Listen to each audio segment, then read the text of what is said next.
Sofumaan miidiyaa. Kan argamnu godina Arsii Lixaa aanaa Adaabbaa buufata fayyaa Adaabbatti. Meeshaaleen argitan kun meeshaalee fayyaa biyya Ameerikaatii ilmaan uummataaf yaadaniin gumaachame.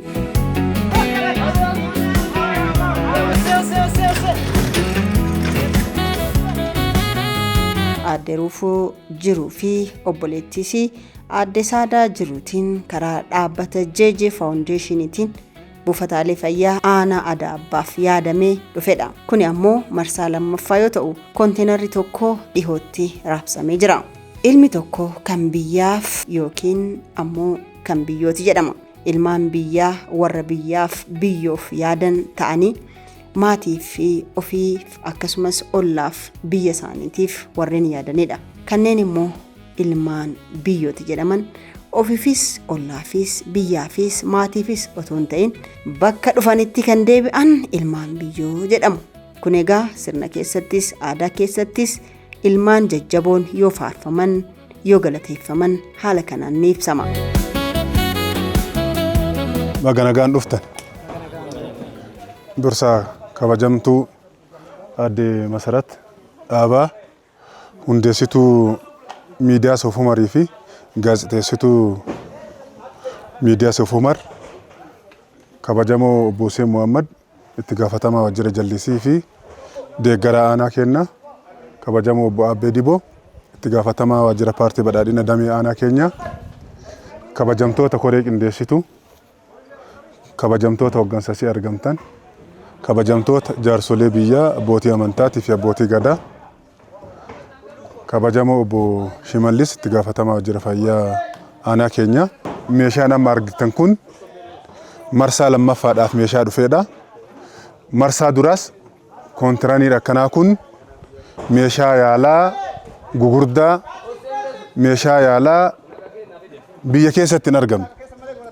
Keessattuu meeshaa wal'aansaa fi meeshaa haawwonni keenya irratti yeroo da'umsaa boqatan hafuura baafatan irratti dahan baay'eesaa dhaabbatichi kun dhalattuu aanaa keenyaa kataate obboleeyyan lamaan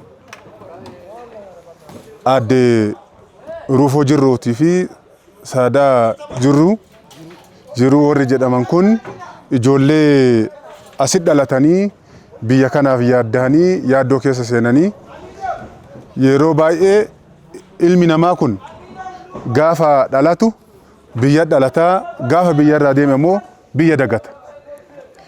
Warri dhiiraa baay'een isaanii kan biyya alaallee jiraatan kan biyya keessallee jiraatan abbootiin qabeenyaa kan biyya isaanii yaadatan baay'eedha. Irra caalaan isaanii ammoo dagatan.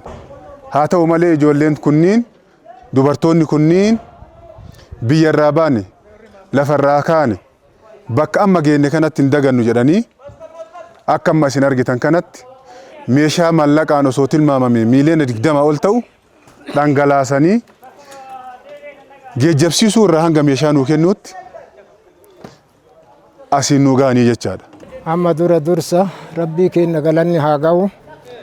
Nu manguddoonni waan kadhanne rabbi irraa arganne rabbi sifaanu haa godhu.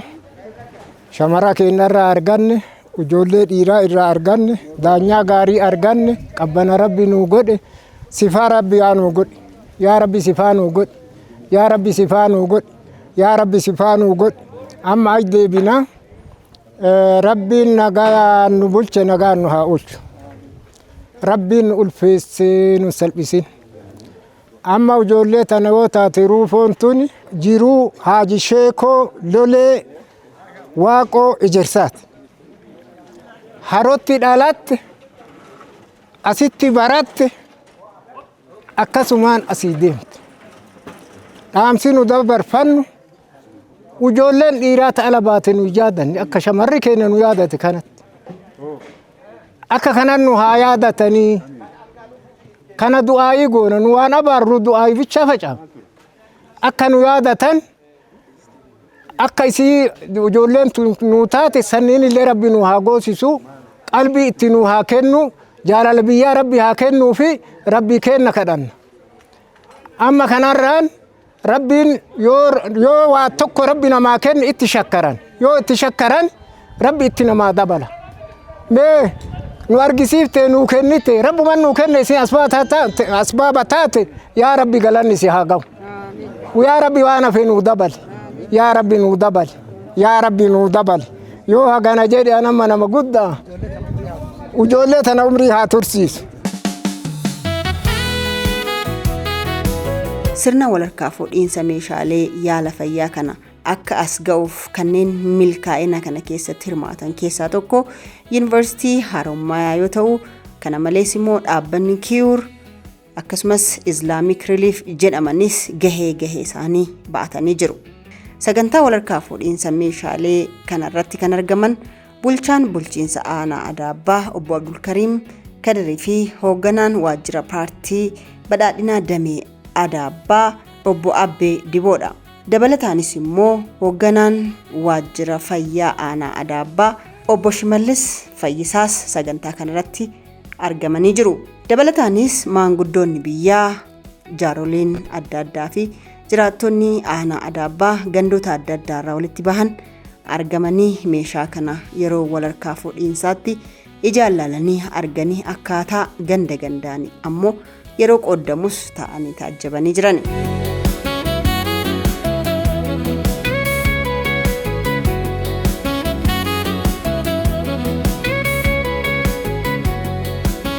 Buufata fayyaa Adaabbatitti ogeettii deessistuuti. Dhugaa dubbatuudhaaf meeshaaleen kun kana durallee gumaacha isaa nuuf ta'ee ture akka buufata keenyatti. Sana dura haawwatayyuu erga deessisnee booda irra ciibsuudhaaf sireedhaan irra ciibsan baay'ee rakkoo keessa turre. Erga garuu gumaacha saniin meeshaalee sana arganne hagam akka rakkoo sun nuuf furame haawwata keenya akka gaariitti irra ciibsatiin hin jirru ifa galaa jechuudha.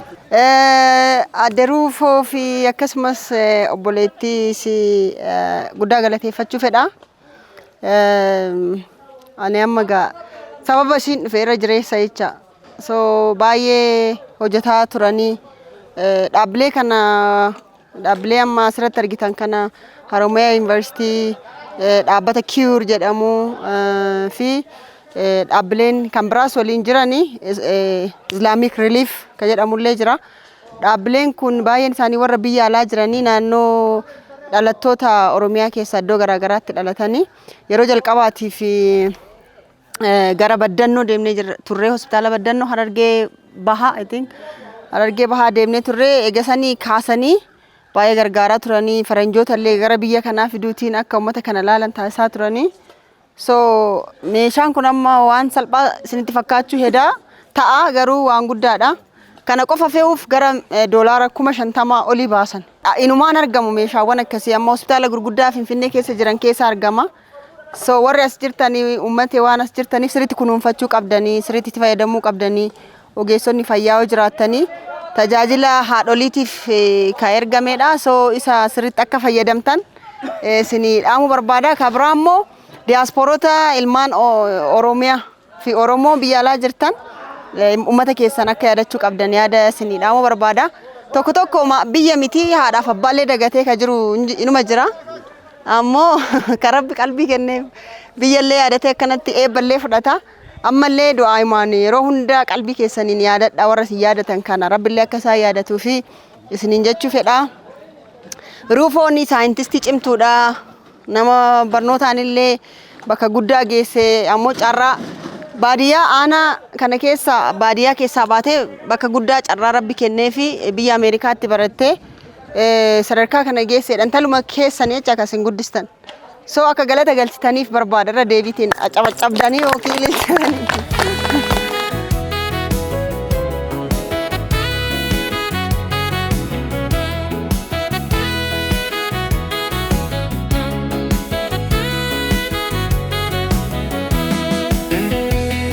Abbee Diboo jedhama.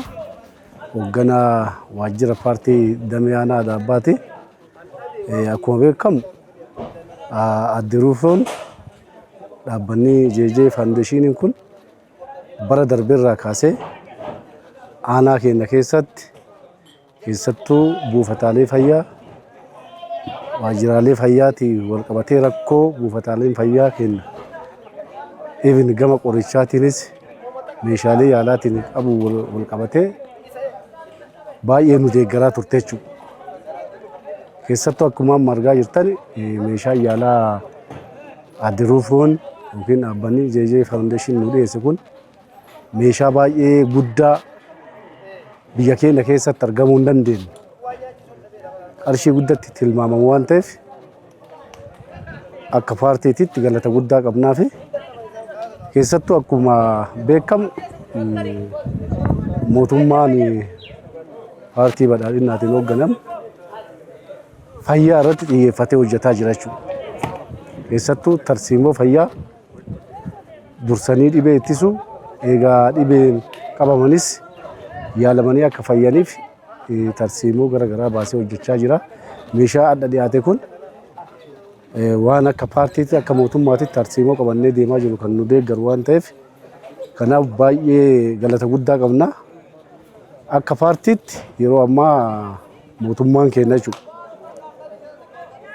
Hojii dippiloomaasii adda addaa hojjechaa jira jechuudha. Abbootiin qabeenyaa garaagaraa ala jiran biyya keessa seenanii hawaasa isaa akka deeggaruu danda'an hojii gurguddaa hojjetaa ture jira jechuudha.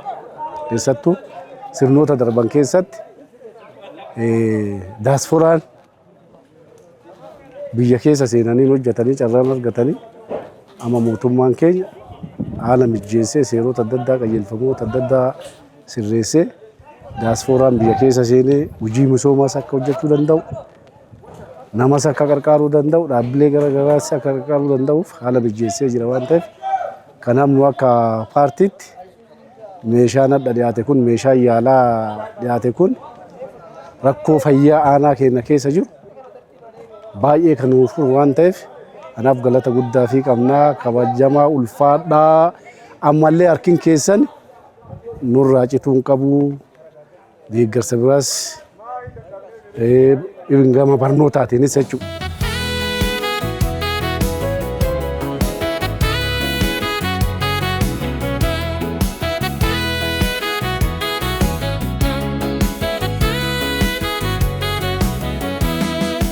Kunniin maqaan isaanii irratti babarraahee dhufe already waan hundinuu irratti babarraahee jira.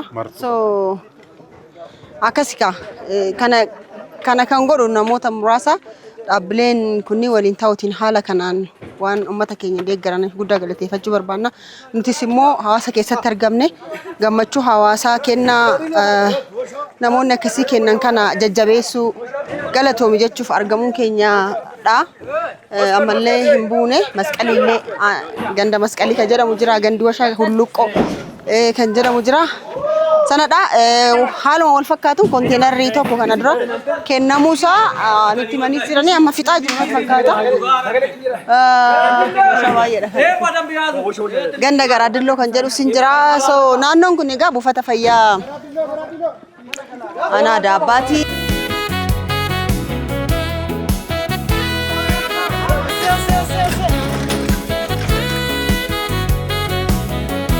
Miidiyaan Soofumariis iddoo kanatti argamuutiin fakkeenyummaa gaarii hojii ta'u kana gabaasuu keenyaaf gammachuu guddaatu nutti dhagahama. Fakkeenyummaan kunis diyaaspoorota yookiin immoo ilmaan biyyoota alaatti carraa argatanii barnoota gaarii barachaa jiran kanneen biyya yaadataniif haa ta'u jechuu barbaanna. Dhaabbanni JJ Foundation fi akkasumas immoo Yuunivarsiitii Haromaayaa hundanuu guddaa galateeffachuu barbaanna. Dhaabbanni Cure jedhamus gahee guddaa as keessatti taphatee jira. Hunda isaanii guddaa galateeffanna. Asitti argamnee sagantaa kana hirmaachuu keenyaaf gammachuu guddaatu nutti dhagahama. Nutis qophii asirratti xiyyeeffannee kana fakkaataa yeroo biraa ammoo bal'inaan naannoo kanatti argamuutiin iddoowwan seena qabeessaa fi iddoowwan hawwata turizimii bal'inaan kan gabaasnu ta'a. Walitti deebinaa hangasittuu nagaatti waraabulaa deebana fayyaa ta'a.